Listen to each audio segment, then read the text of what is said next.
Hello, everyone. Welcome back to another review of The Bad Batch. Today, we're taking a look at Season 3, Episode 7, Bad Territory, which has some stuff going on in it in terms of returning characters and such. So, first off, returning character number 1, we have Fee from the prior season. What is she? The reliever of precious antiquities or something like that. It's like she's a pirate. She's a pirate. I love that. I love that little exchange. That was so good.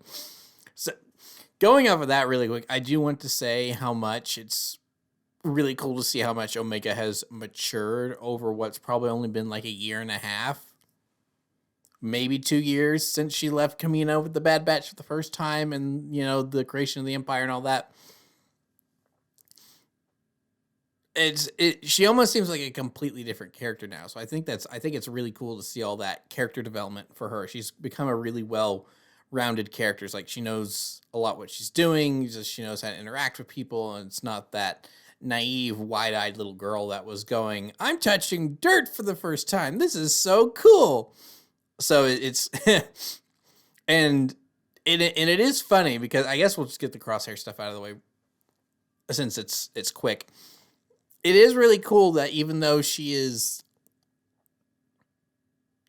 biologically speaking, she's much younger than the Bad Batch, she is also older than them. So, or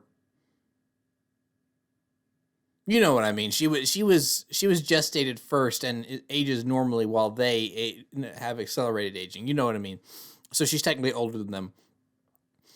So it is interesting to see how she's kind of starting to fill almost like a big sister role to Crosshair in some ways, where she's now trying to get him to get help with his hand, showing him meditation.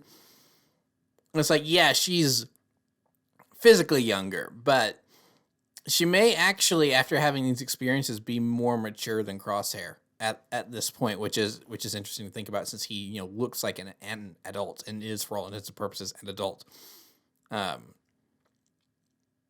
So yeah, really interesting to think about, and just to see play off on screen. It's like this maturity from this 13-year-old at this point. Maybe that's even stretching it again, depending on how old she really is. Yeah, just a really cool dynamic. I really like that last shot of them just meditating there on Pabu while Batcher's sleeping next to them. This is all being done so very, very well, and I love this. It's probably going to be like the hands down the best season of the show, and it makes sense because they've laid all this groundwork in the last 2 seasons. So now we're getting all this sweet payoff. And it's just really cool to see Crosshair being able to just sit there and try to meditate with Omega. And even the little exchange of, it's like, "I'm not going to like this, am I?" It's like, "You don't like anything." It's like, "That's true." It's like he knows he's being a little bit of a stick in the mud. And he's humoring her where he could just be dismissing her. So it's like a lot of growth from Crosshair as well. It's like, over the 6 months or however long it was when they were trapped on, or when Omega was trapped on Tantus, it's like, he clearly doesn't maybe even still want to admit it, but she really grew on him while he was just sitting there in a cell not doing anything. And he's been impressed with her since the breakout and everything, of course. But she's really gotten under his skin in the best way possible, and it's just really cool to see this dynamic. I'm really loving the Omega Crosshair stuff. So yeah, I really think that's all to cover in that part of the episode. The rest of the episode, your more typical Bad Batch action adventure stuff, where we have the return of Fennic Shand, returning character number 2 from previous seasons. Once again played by Ming-Na Wen. Cool to see her back. I enjoy this character, and especially the different shades of her that we get, because this younger Fennic Shand, there's clearly a lot of arrogance from her, and then the older Fennec that we have in Mandalorian and Book of Boba Fett, she is more.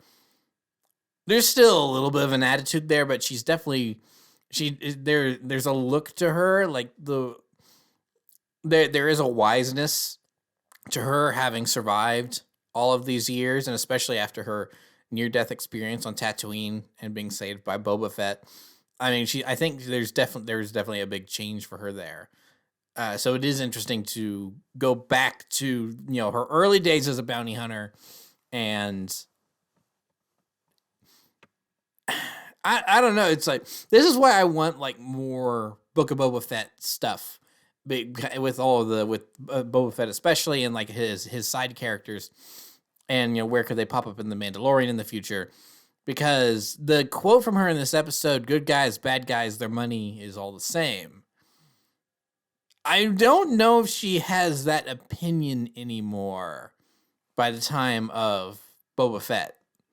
So just something to think about. It's like, this is something that I think is actually cool about Star Wars, even though to the casual fan, that's not super obsessed with it and may be confusing, is the fact that we can jump around the timelines like this and explore character arcs in this non-linear fashion, where Fennic Shand is first introduced in The Mandalorian Season 1, and she's killed off. Then she comes back in the second season, having been miraculously revived. Then she shows up in The Bad Batch, which happens way before The Mandalorian.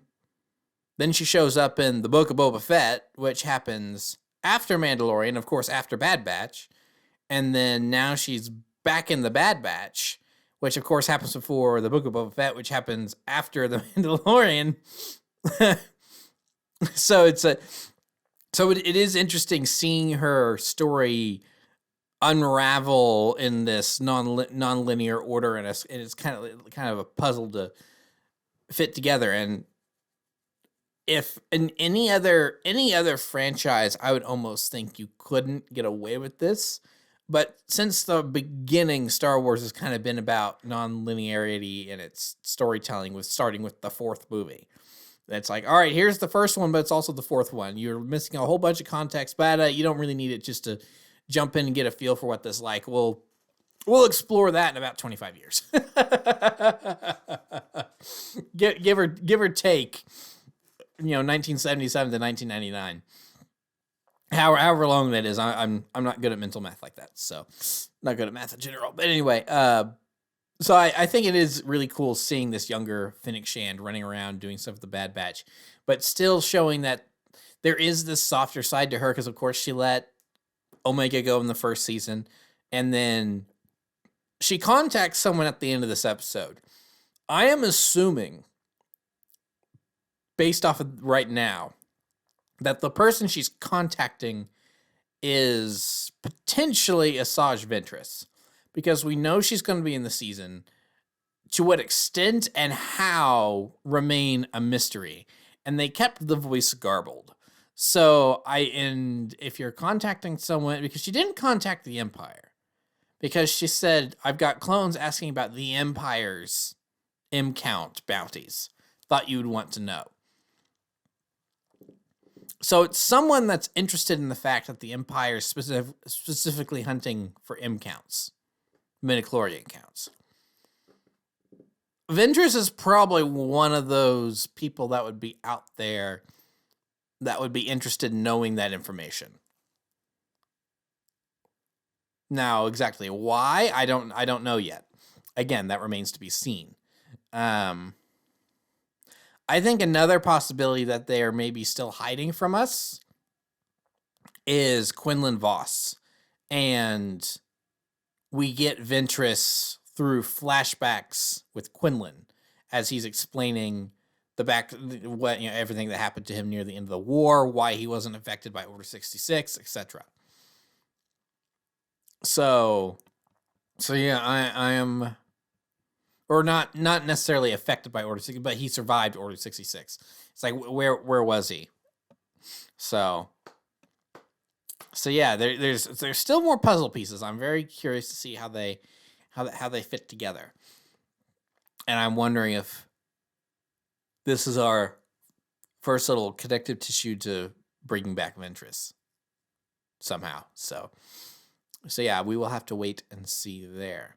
Talking about that, the more the actual substance of the episode, I did really like the chase through the swamp. This is something that Star Wars hasn't really done too much of before. I mean, we get like a taste of something similar to this in The Hunt for Zero from season 3 of Clone Wars, where they're going through the swamps of Nal Hutta and they have these big airboat speeders.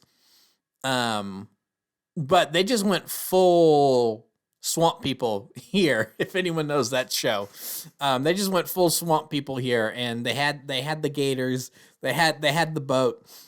So just like, we haven't watched it in a long time, but therefore, I don't know, 3-4 years. I mean, like every Thursday night, the family and I, we would all watch Swamp People pretty regularly. It just became this something that just started happening, where it's like we watched like one episode on a whim one night when we were flipping channels, and then it's like, well, we're watching this for seasons and seasons now. I don't know. It's an enjoyable show. I haven't seen it in forever, but I really enjoyed watching it back in the day. So it was funny watching this and then fighting the space gators, and it's like, hey, it's Swamp People. So. So yeah, cool environment, a little different for Star Wars. I'm always up for them trying new things and showing off new areas and so yeah, just a lot of cool ideas here, including having their target be a non-humanoid where it's an insectoid. I thought that was a cool detail. Now I just checked before coming over here to record this. But this is not the same species as the big praying mantis alien in A New Hope. This is a different species. But they do mention that it could be like a subspecies of that one. And some of you out there are probably going, wait, there's a praying mantis alien in A New Hope? It's like, yes, there is. It's in the cantina. It's in the background. It's literally just a big praying mantis, because that was some of what they had to use for props back when they were filming A New Hope in 1976. It's like you get a Wolfman costume and a praying mantis. So that's just one of those things that has always been there, and Star Wars is kind of every now and then touched on. That's like, oh yeah, there's giant praying mantis people in this universe. We should probably do something with that. And then, hey, we got another one. So I thought that was cool.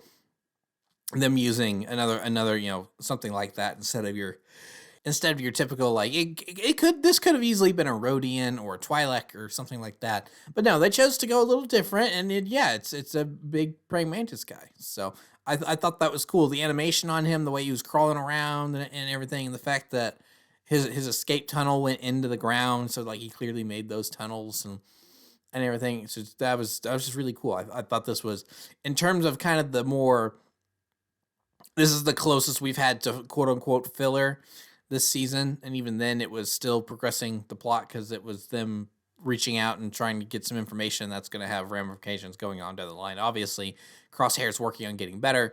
In terms of this being quote unquote filler, I thought it was still a really cool, enjoyable episode. I really liked it. So yeah. Don't really know. Okay, one last thing I do have to talk about. I kind of got sidetracked. I was going to talk about this at the beginning, but I got sidetracked. Is Fee. Her coming back.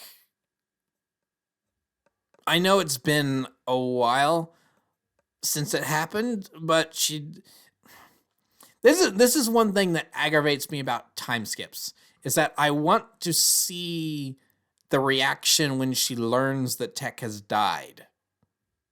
Because she does have this moment where she mentions that Tech's brain was the big database, not mine. It's like, so she knows he's gone. And they were a thing? Question mark? Back in the last season. So it's like, how is that affecting her? It's like, has she moved on that quickly? What, did she always just see it as a as a fling. It's I'm still so curious about where they were even going with that to begin with. That I'm still like, huh? What? Explain more of this, please. So now we know, because of trailers, we know she's coming back later in the season to help out more. So it's possible we're going to get some one-on-one time with like her and Omega, and they'll talk it through or something there. But yeah, this was just a small little kind of reintroduction to get the plot moving, so I can understand if they didn't want to shove it all into the her very first appearance.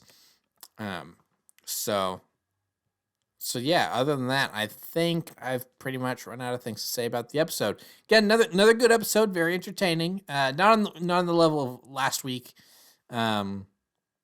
Or the week before that, but still good nonetheless. So it's a Bad Batch. I think this is a good show. I've always liked this show, and yeah, I'm sad that it's ending, but we still have several weeks left before that happens. So that will be it for this review. So thank you for watching. Remember to like, comment, subscribe, all that great stuff. Remember to follow me on Twitter and Instagram.